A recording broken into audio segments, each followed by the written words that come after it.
All right, welcome to the Non-Stuffy Attorneys podcast. Today, I am here with Jennifer Netska with Netska Law Group. Welcome to the podcast. Thank you for having me. It's nice to meet you. Yeah. So I guess just to start, why don't you tell the audience a little bit about yourself, your practice, all of that kind of. Yeah. So as you mentioned, my name is Jennifer Netska. I am a personal injury attorney here in South Florida. My online persona, I go by Crash Queen. That's my name, my branding, my online presence. And so I've built my firm around that brand. We are located in South Florida, headquartered in Fort Lauderdale, licensed and practiced across the full state of Florida, as well as New York, where I'm originally from. All things accident, injury related, mostly crashes, given the brand behind it. But yeah, we have a team of 7. We are a small boutique practice. We offer one-on-one service, and yeah, it's all things crash and injury related. Nice. When did you decide to get into PI? So I fell into PI after law school. This is just under 10 years ago. I honestly didn't know, I wasn't the attorney that graduated law school and knew exactly what I wanted to do. I was just kind of searching for the right opportunity. Obviously, you want to get paid the most amount of money. And so I didn't really have a burning passion for some people did for criminal or family. So I just started looking around, and I took the highest paying job I can find, and that was doing personal injury defense work. So that's how I ended up in personal injury. And I did that in New York and learned the ropes. And then after I got burnt out doing defense work, I swapped sides and I went plaintiff. So for me, I fell into it and I stayed there. So I felt like I mastered kind of what I was doing, found a love for it. And I said, okay, I'm not going to do anything else. Yeah. So you're licensed in New York too? Yeah, that's where I'm originally from. That's where I went to law school. And yeah, we get clients up there as well. Mostly Florida, though. Florida's our bread and butter. Florida is where we spend our time marketing, where we're boots on the ground. I would say it's maybe like 90% Florida, 10% New York. Yeah. Where did you grow up in New York? Mm-hmm. Yeah. Where about? Long Island, New York. Okay. I grew up in South Jersey. Okay. Yeah, I feel like every time I leave the house or talk to somebody new, their roots are from the Northeast all the time. I know, especially in South Florida. Born and raised there. I moved down in 2020, so I feel like I'm not new, but relatively new. I was one of those COVID transplants that everybody hated when they moved from the Northeast and ruined the real estate market and all the things that everybody says about the people that had relocated. But yeah, I've been down here since 2020. So were you like, I need to get the hell out of New York during COVID? Yeah, New York was really, really bad. And I was working remotely. And for me, I was born on Long Island, raised on Long Island, college on Long Island, law school on Long Island. Then I get the job on Long Island, bought a house 10 minutes away from mommy on Long Island. And I was like, really didn't feel, despite my accomplishments, I really didn't feel fulfilled. And so the firm I was working with had a South Florida office, and they offered a relocation. So I took it. I didn't have anything to lose. And that's what prompted my relocation. And ever since I moved here, I'll never look back. Yeah, we moved from California to Florida in the summer of 2019. And so it was right before COVID. Yeah. And my God, such a blessing. You're really lucky you did it then. Oh my goodness. Yeah. We got our house. We got this beautiful house, super cheap. It was like unreal. Yeah, you scored. You really scored. I did not score. I won't even get into real estate. Real estate is not my forte, and I have real bad luck in real estate. So I'm hoping for a flip of the coin and my luck changes. But I have bought homes at the worst times. So I have not been lucky with my relocation and the home purchases. And then I actually wasn't exactly settled on where I wanted to be. And I really should have rented before I landed where I physically reside now, which is Boca Raton. but yeah, I jumped around a little bit in South Florida, and foolishly I purchased at the wrong time. But now I know Why what do I you say want. the wrong time? Why do you say the wrong time? So I purchased my homes at the height of the market. I purchased a condo, and then they had the Surfside collapse, the condo collapse. It was a huge, tragic event in South Yeah. Florida. $1 billion lawsuits stemmed from that. Law changes, construction, coding changes. So the real estate, the condo market in South Florida has really taken a turn. HOAs are double, triple numbers. Insurance rates are out of control. So we bought a condo, of course, right before that, and then the market for these condos have really suffered. Our HOA was $1,000 a month. I'm talking no amenities, no gym, no pool, just a concrete block, no grass. So I don't know what those maintenance costs were going to, but it was insurance. So we said, okay, we got to get out of that. So that was a pretty bad deal because we just wanted to get out from under that before it went from bad to worse. And then I moved again to Palm Beach County, but we went really far west to Wellington. That was not for me. And I really should have rented and stayed put, but I fell in love with the actual home and really didn't. Now I learned my lesson, but research the area and get to know the area and really make sure that you're falling in love with the area, because I still love the home and I'll miss the home, but it was so far west that for work purposes, networking purposes, social, like all of that suffered. And I was just so far inland that, I mean, New Yorkers want to be on the beach. I mean, what was it? My family would come down and visit. They're like, what the hell are we supposed to do down here? Or like hanging out in farmland. So for us, it was so far west. And same thing, I kind of purchased height of the market. It was 2024. I mean, this is like fairly recent. And now the market's trending downward. So we're trying to do a little bit of damage control, holding on to it. We're renting it out to try to see if we can hedge our bets and sell it on a later date and break even. I mean, as long as we're not losing, I'm okay with breaking even, but we moved from Wellington and now we settled in Boca. So I love Boca, but I want to rent for a little while to be sure that I absolutely love it, because we've bounced around a bit, like 4 or 5 times now. We were renting in Fort Lauderdale even before we made that first purchase on the condo. So we've moved a lot, but I'm going to hold firm and stay put until I know that this is where I want to be. And I'm going to look to see that the market changes more so in our favor and continues to go down before I make another purchase. So Yeah, we purchased our home in California in maybe 2008. I guess it was during the big crisis, the mortgage crisis. So you purchased in 08. Wow. Yeah, and we were there was like a million short sales out there. And so we would put in offers on houses that had been on the market for like 5, 6, 7 months, and we would get no reply. Really? Yeah, with the short sales. And it was Oh, just like, wow. we're offering full price. Like, it's just like, and then we finally got lucky and we found one that had foreclosed. It wasn't a short sale anymore. So it was actually bank owned.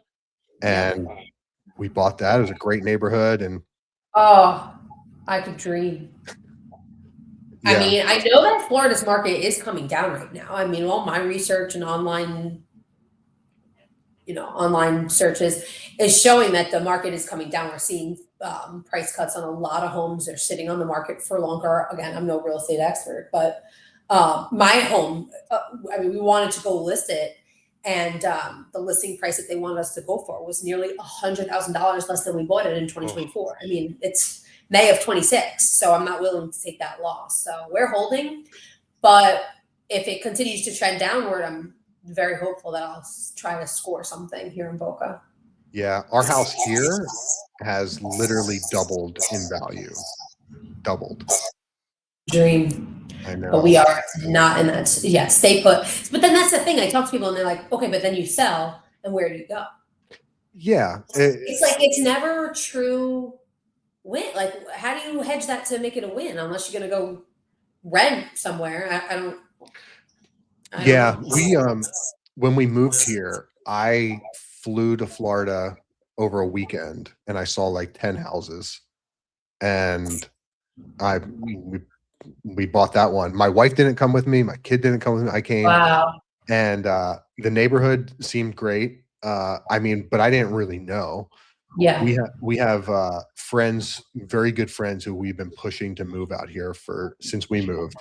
I think if I'm not mistaken, you're on the west coast of Florida, right? Yeah, we're in Clearwater, Tampa Bay area. Oh, nice, nice. That's a hot spot, especially for visitors. Everybody that I talk to, at least from the Northeast, when they go on vacation, it's all Clearwater, Sarasota, St. Pete. I'm like, was anybody gonna come down to, I don't know, West Palm, Fort Lauderdale? And nobody, we're not the vacation hub, I guess. I think we're a little bit of the party hub, Fort Lauderdale, Miami. But when you're talking like family vacations, slow and easy, that's the hot spot. Yeah, yeah. The winter, the snowbirds come here. Yeah. So you notice it. It'll be like a, in a 2 week period in December. It's like, holy shit, there's so much traffic. What is happening? Yes, well, that's amazing for me. I wait for snowbird season because there's so many crash. There's just so much congestion. Yeah. I'm like, okay, we're getting that. We have our hot streak starting those snowbird months. So I agree. The traffic's terrible. We hate it for that reason, but for me, it's good for business. Well, I love the brand, the Crash Queen. Yeah. Who came up with it? I did. I was looking to kind of just differentiate myself. I am, and I take pride in being different. I am a Non-Stuffy lawyer podcast. So, I mean, I am not the traditional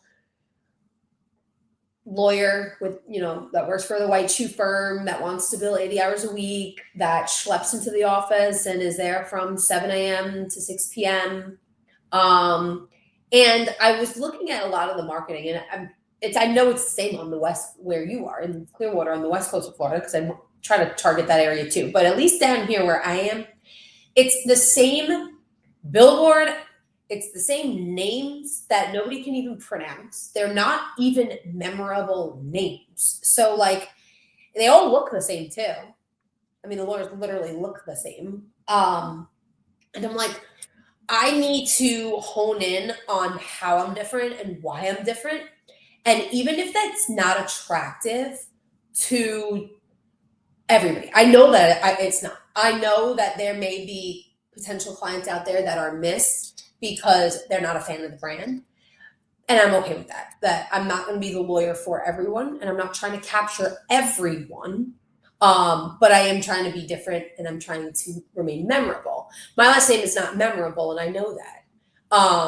So I don't even care that anybody remembers my first name, last name. But if they look up Crash Queen, they'll find me. And so I wanted something bold. My personality's bold. I'm an extrovert. I have a big personality. And I want to own that. I want to be remembered that way.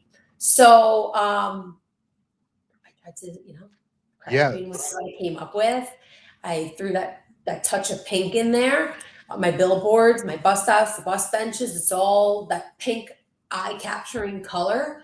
Again, it might be a turnoff for some, but I'm okay with that. Yeah, I just didn't want to blend. I mean, the same billboard, I read them all the time. Every time I'm on the road, I'm like, boring, boring, boring. So I hate to offend those people that are doing that. If it works for them, great. But I needed something. I needed to be different in some way, and I wanted to be comfortable with doing that. Yeah, there's this connotation that attorneys need to be stuffy, right? There's this viewpoint in the legal field that's like what they need to be. They need to be the suit and tie and all that stuff. And when we started our law firm, I read over 1,000 Google reviews to see what people liked and disliked about attorneys, right? To figure out how we were going to market ourselves. Right. And one of the key points that kept coming up was that they liked attorneys who were relatable, down to earth, and just like them. Yeah. And that's how we came up with the tagline, non-stuffy attorneys. So our law firm is at Cause Law Office, non-stuffy attorneys. right? So that's our tag. And that has brought us in literally millions of dollars in revenue. Literally. That's insane. We get calls. We get like 10 to 15 calls every single day where the prospect says, I called you because you're the non-stuffy attorneys. Wow. And it does exactly what you're doing, where you're right that if someone's searching online and they go to Google Maps or whatever, right? They type in PI attorney or estate planning or whatever, they're going to look at a bunch of different websites and they're all kind of the same, right? Like, I agree. and so with ours, it's like that logo is right there where it says non-stuffy attorneys, and it instantly pulls us out of the pack. Yep. Instantly separates. Yep. I would agree. I think that they want relatable. I think there's a time and a place. So, I mean, for me, with litigation, I do have to go to court, and I think that and clients want to get to know who their attorney is as well. They don't want to feel intimidated. And I find that when I talk to clients, I have a real conversation with them as if I'm out with them and I'm getting to know them, and I let them talk to me and feel comfortable. Not that they're tiptoeing and they don't, worried about feeling stupid. And I try to get and meet them on their level and explain the process to them as I would to my sister, my brother, my cousin that I'm hanging out with on a Friday night. And I think that goes a long way. I think that there's a time and a place, though. If I have court on a Monday morning, I want them to know, though, as well, that there's a time that I can turn that on.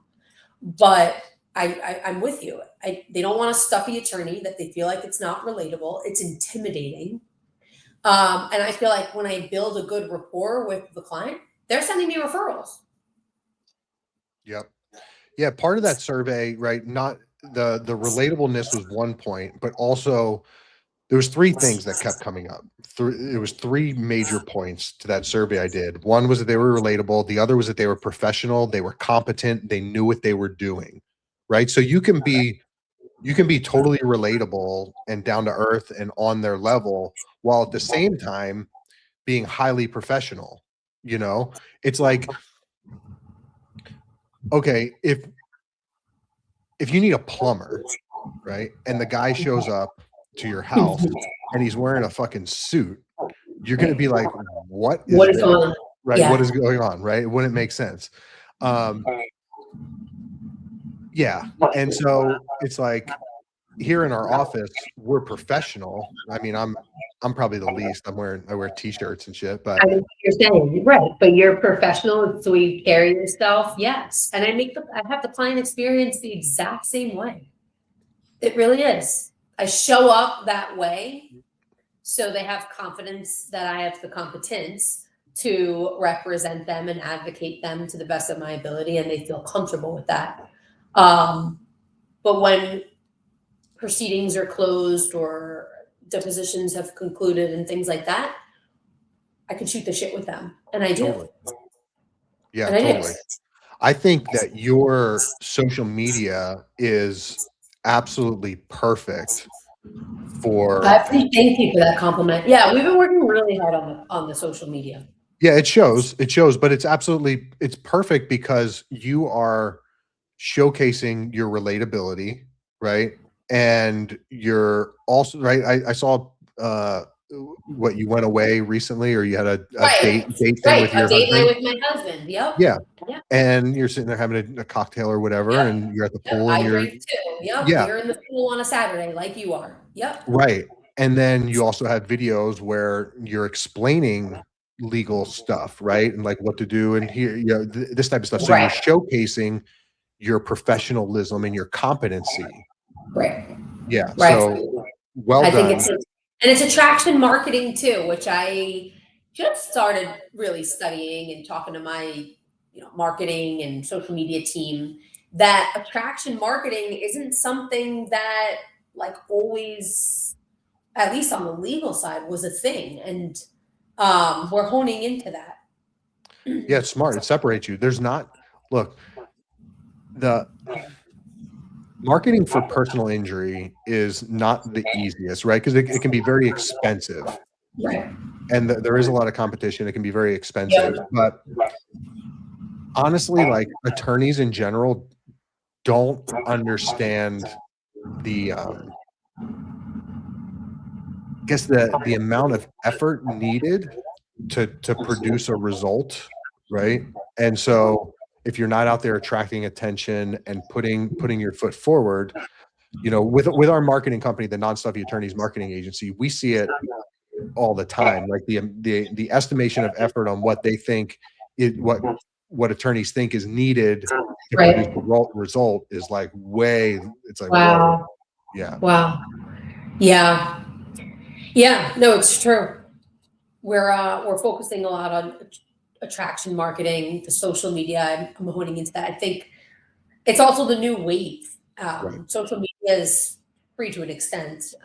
We pour money into ads and platforms and things like that, but it's far less expensive than a $10,000 per month billboard on I-95 that looks the same as everybody else. I agree that the visibility is good, but spending some time on social media, building a name and a brand, and I curate that circle of people. I'm in front of their face every day when they open up their social media. They see something out of me.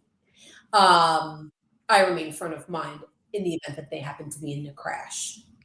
Yeah, if you think about if you think about in the marketing sense, social media is really the perfect dissemination platform because one, it's instantaneous, right? Especially if you look at marketing channels of the past. Yeah. Well, you look at billboards, right? Or print advertising or Right. mailers or whatever. It's instantaneous. So you press that button and it instantly publishes, Yep. right? It's long lasting. It stays around. It stays on your page. You know, and Yep.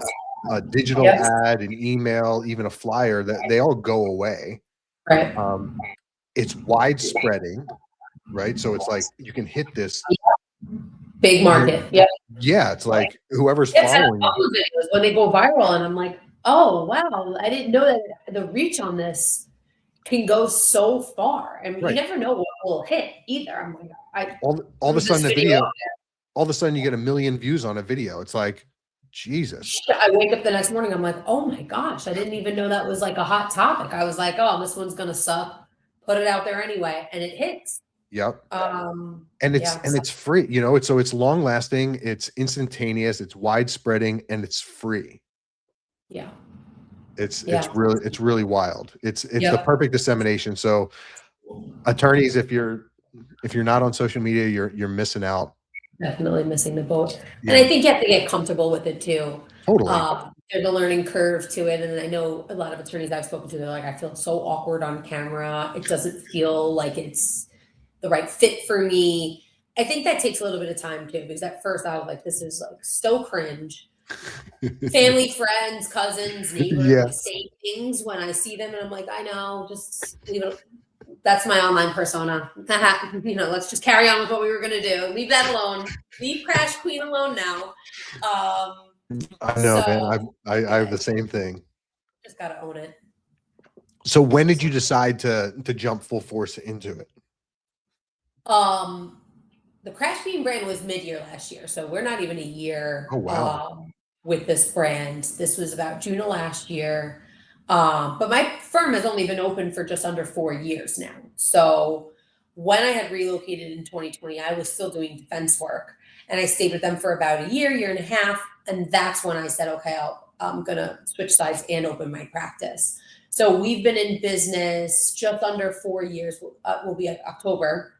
And in the beginning, you know, you don't know what you don't know yet. So this has all been evolving and falling into place. Now that we're in a spot where we're well oiled, or I like to believe that we are well oiled, the ship is moving. Then last year was really the year I started focusing my eye on marketing and how is the business going to grow? How are we going to scale this? What is needed? How do I differentiate myself? So 2021-ish, 2022, I should say, through 2025. It was really just getting the foundation there, trying different marketing efforts, but not really curating a brand. That was last year. Yeah. How were you getting clients from the beginning up until last year? Word of mouth. It was a lot of word of mouth, and I have a lot of attorney friends that don't do what I do. Good.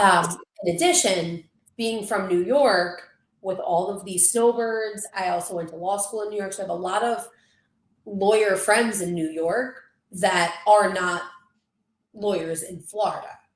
So there's a lot of transient people that come back and forth. And so I maintain my attorney relationships in New York like this because I'm sure there's a few, but as far as I know, I'm the only one that's down that was New York born and bred with all these New York friends and made the relocation. So I like to think I'm first of mind or top pick when anybody in New York either relocates or is traveling and is involved in an accident, and then they go back home and they're treating with medical offices, all the things, I'm at referral. So that's how I was getting my business from when I opened until I really started putting the money into the brand. Word of mouth, friends and family, attorneys in New York, and attorneys here that don't do what I do. Yeah. What have you noticed business wise since you put attention on the brand? I've catapulted my brand. Yeah. I've signed. We actually did a report just after Q1 closed last month. We're up 74% in new case generation, new business, new clients. Great job. So what we're doing is working.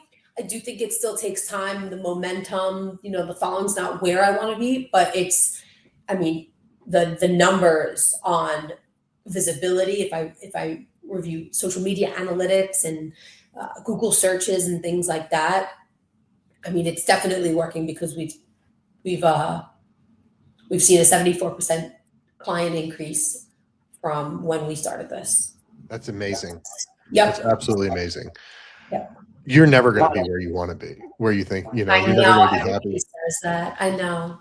Everyone says that. It's hard not to compare because I have a couple of, one, I have mentors. I think that's really important when you're going, that's a whole separate topic. One, it's important to have mentors, but two, there's a couple of other viral lawyers that are out there on social media in different states too. Some of them don't even do personal injury, but there are some viral influencer attorneys out there that I follow.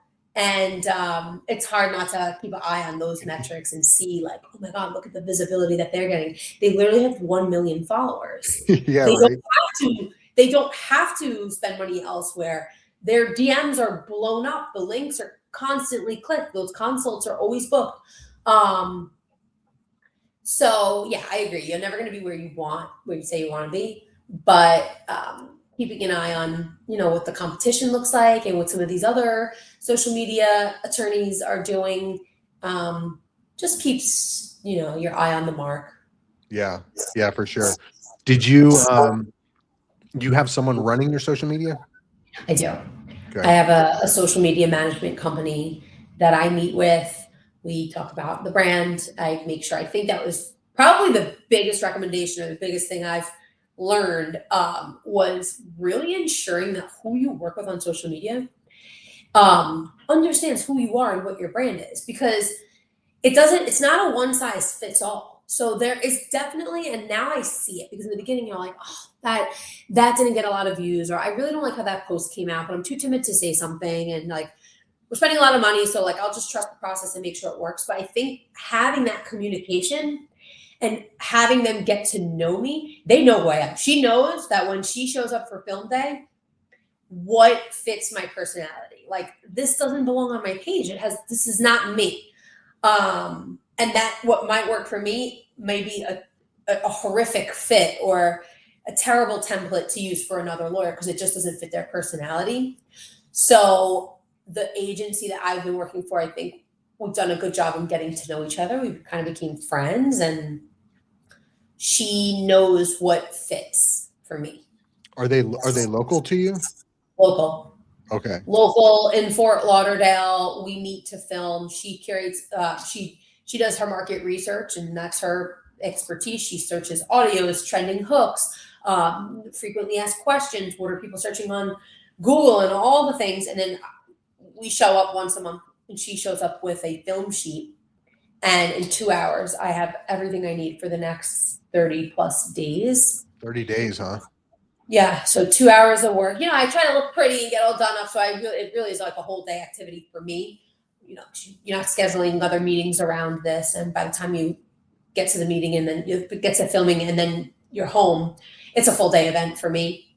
But the session is really only 2 hours. Sometimes we go maybe 2.5, but she's well prepared. And so I've worked with different social media managers, and we're kind of just putzing around, and we're looking for what's trending, what should we film during that meeting, which is very time consuming. And I felt like I was wasting so much time.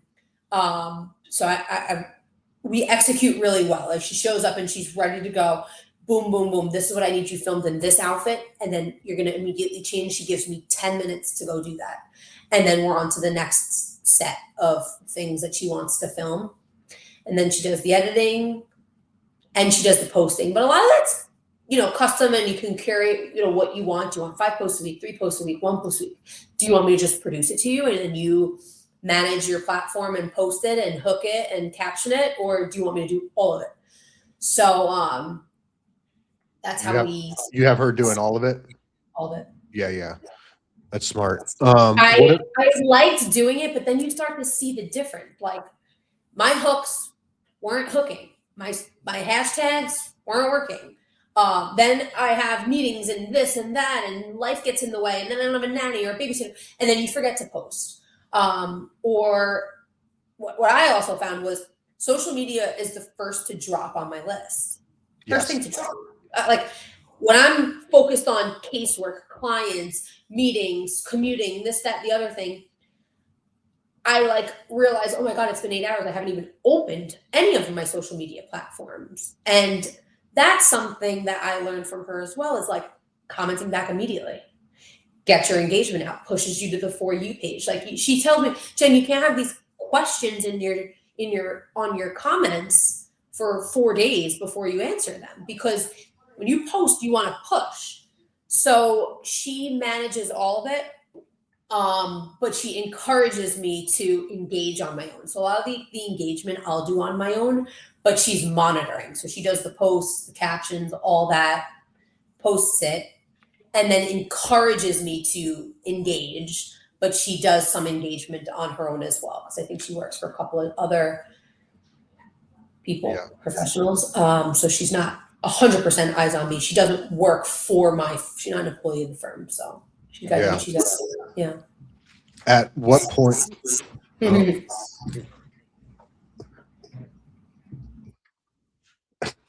over there stretching, taking his good old time. Aww. At what point would you hire someone in-house, or would you even? I know I've thought about that. No, I haven't really given it full thought yet, but I know that may come. That may come when the budget's there for that. And I think that will come when I need a marketing person to take care of all, under a full marketing chair, I guess. Yeah. Marketing director that's under that pillar. So marketing, and then there's the social media pillar underneath that. I'm kind of ad hoc, if you will, with the other things, sponsorship and events. I do that on nights and weekends. I play around on my laptop, see what I can do. I sign up, I go. Intern, I have an intern influencer program, which we just worked on. That may really generate some buzz, and they're working on social media and events and things like that. But it has crossed my mind that I may need to bring that in-house, depending on how well social media continues to perform. Yeah, we brought in a full-time marketing manager. Okay. I think it was June of last year. So do they handle all social media as well? Yeah, I mean, most of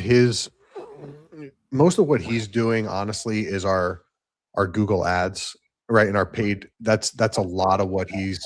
I mean, we're spending a lot of money. We spend about 70 to 80,000 a month on Google ads, and so it require like when you're spending that kind of budget, it's like you really need someone who's like in In it. it all Yeah, day. yeah, and really lining everything up with the analytics and all of that stuff. But he also handles our email marketing. Yeah, that type of Yeah, stuff. I would agree that having somebody in-house that focuses on that is, you can't spend that kind of money and just hope that this company is doing the right thing. Yeah, I would bring that in-house. It has crossed my mind. I don't think that we're there yet, but I'm all about scaling and delegating to the right people. And I do notice that there's probably a whole lot more I could do, but I don't have the capacity. Yeah,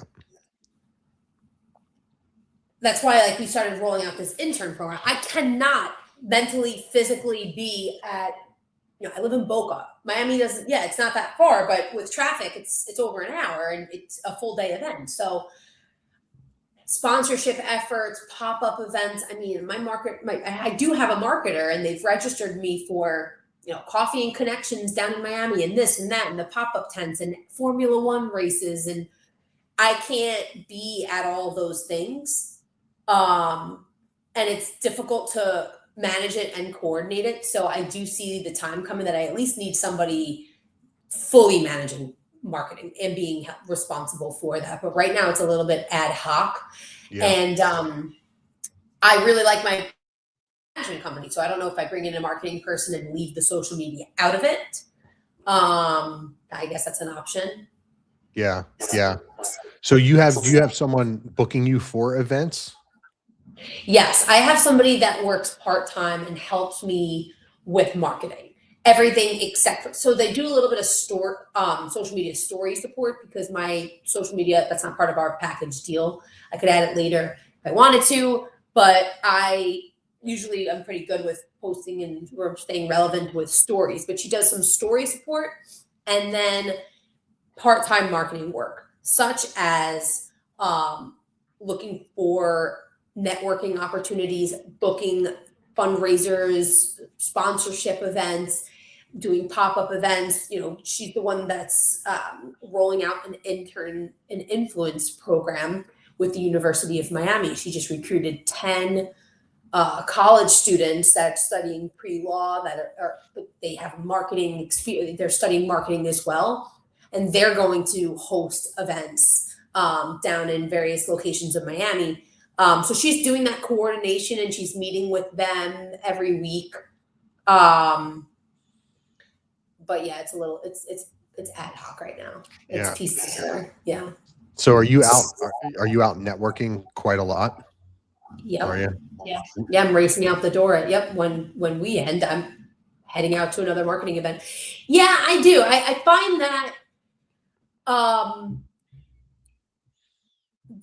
everybody that I'm introduced to, they want to meet. Oh, who can I meet with Crash Queen? I want to meet Crash Queen. Can we market? Can we network? I want to do business development with you. And I have tried to offload some of those meetings, but I still think I'm in that growth phase where I am not yet in a position to offload that to somebody. They're asking to see me. I'm the one that's getting these referrals in the door. I'm definitely the rainmaker for sure. The referrals are not coming into a marketer at all. So I think until I'm in a position where I can pivot that, I'm not exactly sure how I'll execute, but yeah, I'm the one that's doing all the marketing. Yeah, our because we started in 2020 here, it was like the world was shut down. So we had to there was no way for us to network really. Yeah. And we just never have. And we have relationships with some attorneys, not a lot, right? Some. But we had on our plan for 2026 to really get that going. The firm opened in 2020. Yeah. May of 2020. Wow, so I'm not that far behind. Okay. No, not at all. What, 2 years? Yeah, 2 years. Yeah. That's Yeah. incredible. So you guys are doing a ton on Google. Yeah. Yep. And That's that's what's where, working for you guys. That's where your bread and butter is coming in. yeah, we did quite a bit of direct mail, quite a bit of postcards. So that was what we started out with market. Well, we first started posting in social media groups, like local groups. I do that too. I lay in bed at night and I'm in Boca Moms, Yeah. Fort Lauderdale, Professionals, Hot Mom Club, all these stupid groups. But if you just scroll, I just lay in bed and scroll. And I have my business card and I, again, make it pop. So I don't stick a phone number. You know, when people just say, "Hey, call Jeffrey at 555," no one's doing that. So I post that hot pink, flashy Crash Queen card, and it sticks out in the comments. Everybody else's comments get lost. So yes, I'm with you on the Facebook groups. I've gotten a few. I wouldn't say it's a ton, but I've got. Well, it kickstarted us. So we didn't know anybody, and when we first started. My wife was in-house counsel out in California, and so when we moved here, we were just doing business law for like the first year, and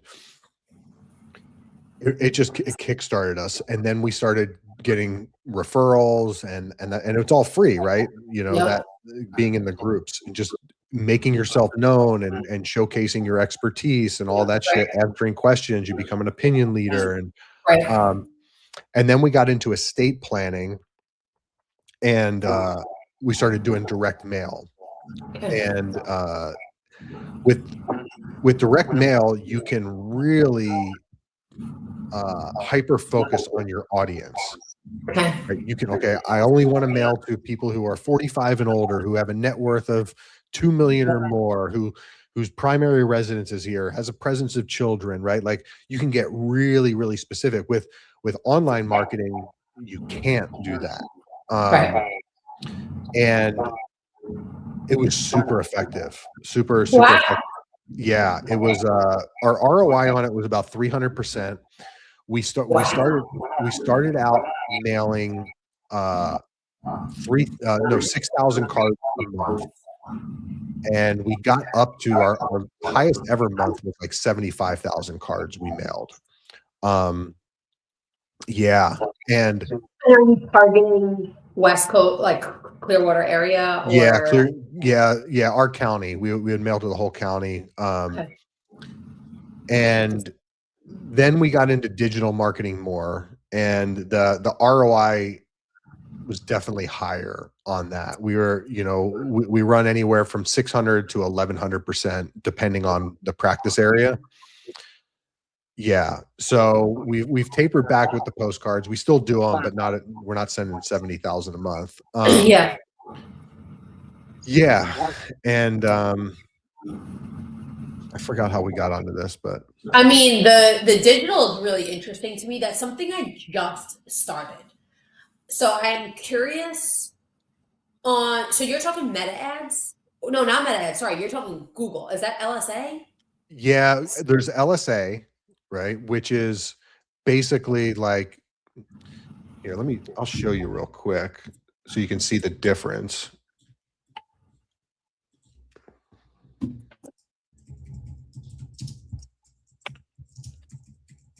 Tell me this, where you're at again. It's Boca? I'm in Boca, and office is Fort Lauderdale. Okay,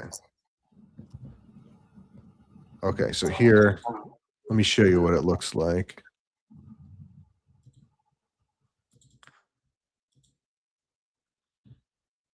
You see that all right? Yep. Okay, so these are LSA ads, Google local search, local service ads. So if someone types in personal injury law firms Boca Raton, they'll see these guys, and you pay per call. So when someone they click there to call the number. It's based on your business profile, your Google My Business profile, and then. So these, I don't know what I'd have to find out what it generally costs, because it's all auction bidding, right? But I think it's a lot. Oh my God. For personal injury, it's ridiculous. But local service ads are usually much less than these. These are the sponsored ads. Okay. Okay. So with sponsored ads, you can get really, the marketing companies can get really specific on, right? Like, I don't know, like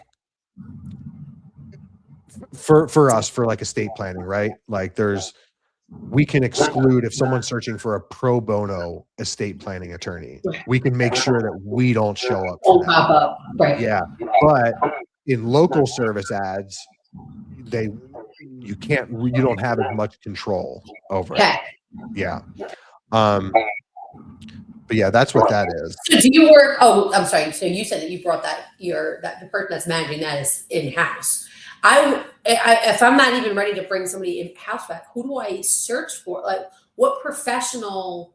I guess I would have to get a referral for somebody that knows how to really manage. Well, that's Google. what we do. That's what our non-stuffy attorneys is. So we have the law firm, which is At Cause Law Office, and then we have a marketing company, non-stuffy attorneys.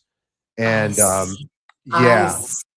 yeah. And when the way that this started out was, I got into digital.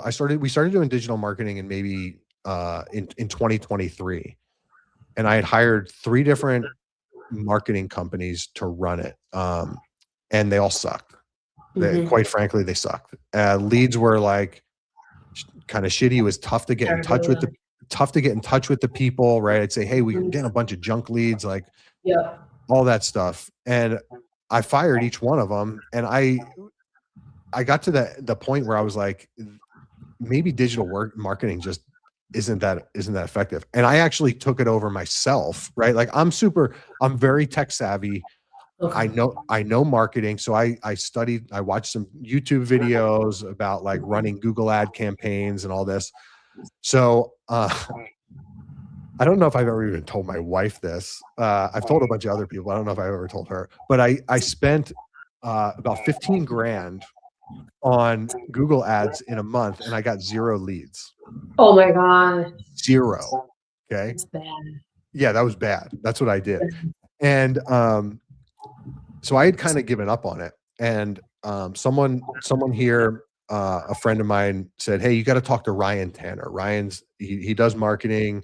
Just talk to him. So Ryan and I talked. He was a freelance marketer doing all industries.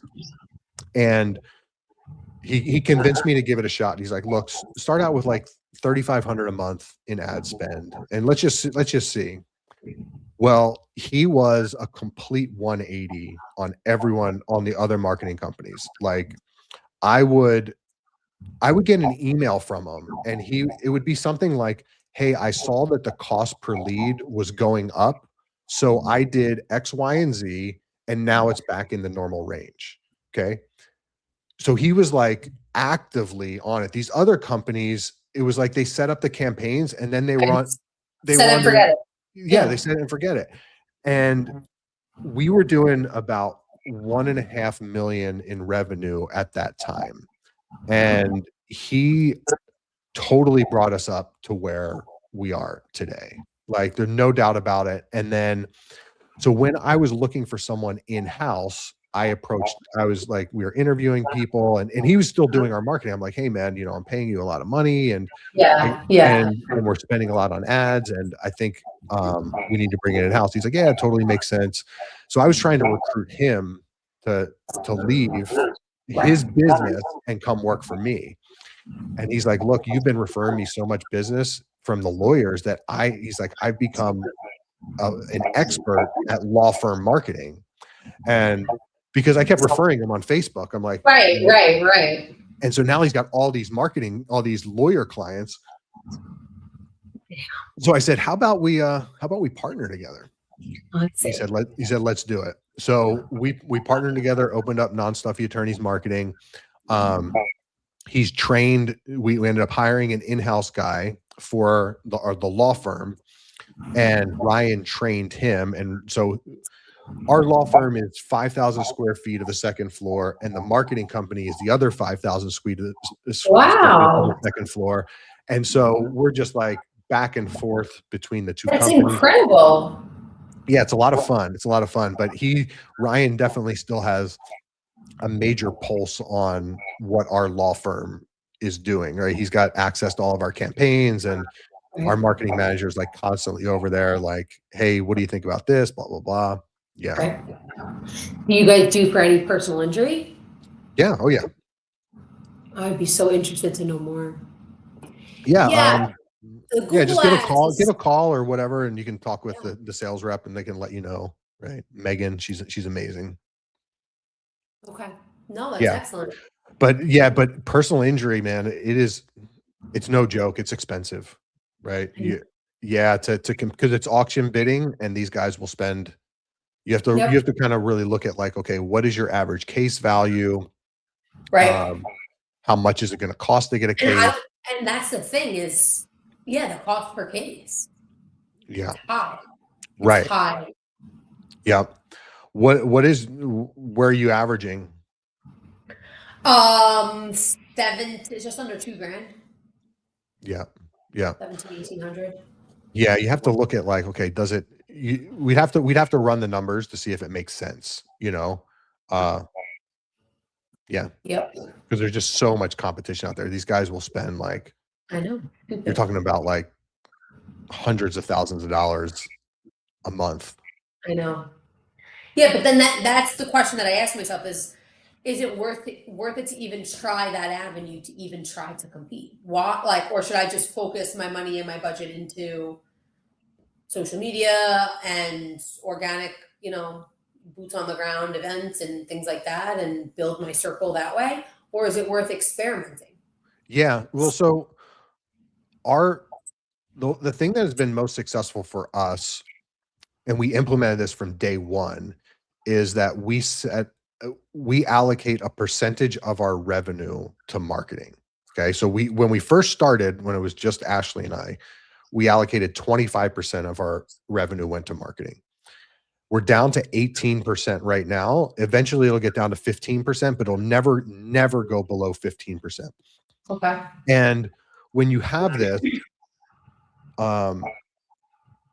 when the more money that you make, the more goes into the marketing pool, right? And so then you can start testing out different things and seeing what works and that type of thing. But too often I see attorneys and business owners where they're like, hey, my marketing budget is $5,000 a month. And I'm like, okay, well, how'd you come up with that?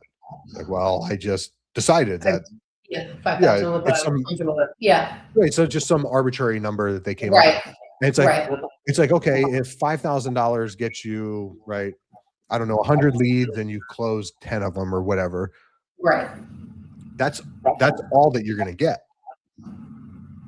So if you never increase it, it's just never going to grow. So for us, it was like, okay, we make 100,000 in a month, 20,000 goes to marketing. Okay, now we get X amount of leads for 20,000 a month, right? Excuse me.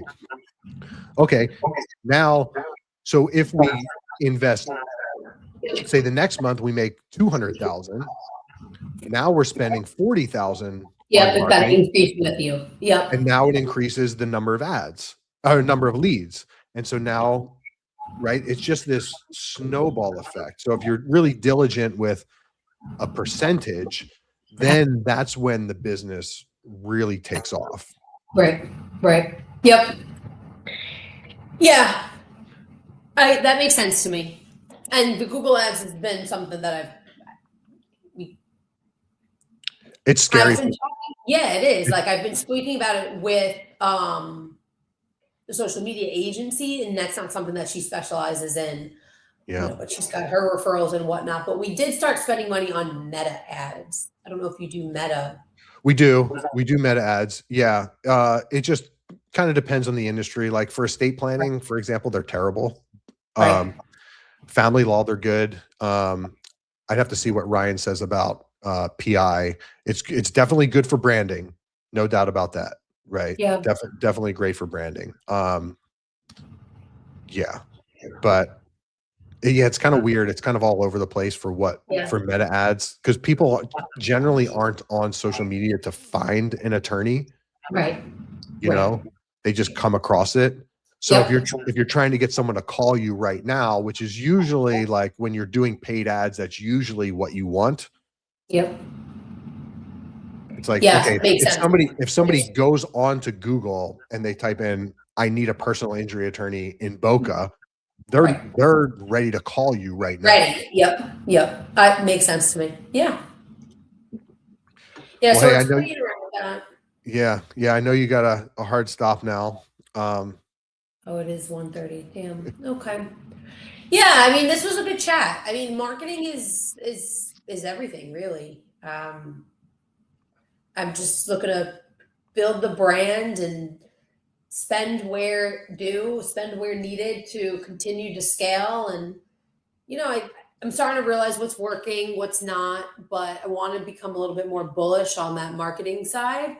Because like I mentioned, we 74% from 2025 over to 2026 Q1 is huge. So it's working, but I don't want to sleep on it.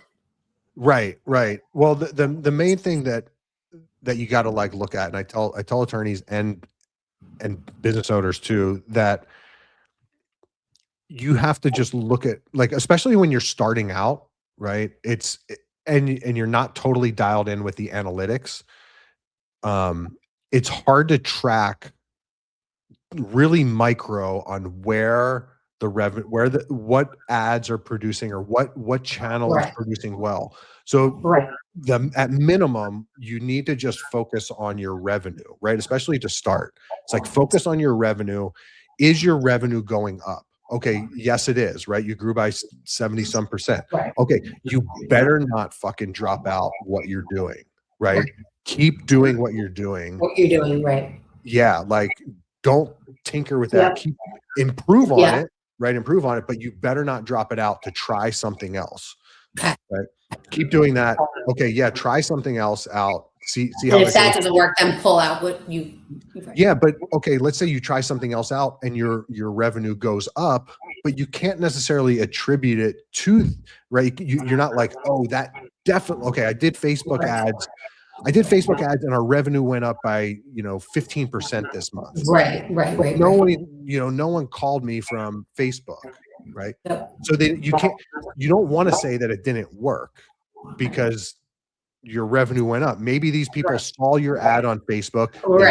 They went to Google. They then went to your website, right? They did this whole, and just because you can't say it absolutely didn't come from this. You know what I mean? Yep. So keep doing what's working. No, I know. And I agree. Adding on and kind of see and then pull out if you know for certain that that's not what's revenue generator. Yeah. But you're doing amazing. You're doing all the right stuff. You really are. It's impressive what I see on your social media presence, and just talking to you. You're impressive as well. Yeah. Thanks a lot. Keep it up. You're going to be scaling here pretty big. I hope so. Fingers crossed for me over here. Well, hey, thanks for taking the time. Awesome meeting you. Thanks so much. Have to hit you up if we come down there sometime. Yes, please do. I would love to get drinks with you guys. You just let me know. Pleasure to meet you online, and stay in touch with me. Very good. All right. Take care. Thanks. Talk to you a bit.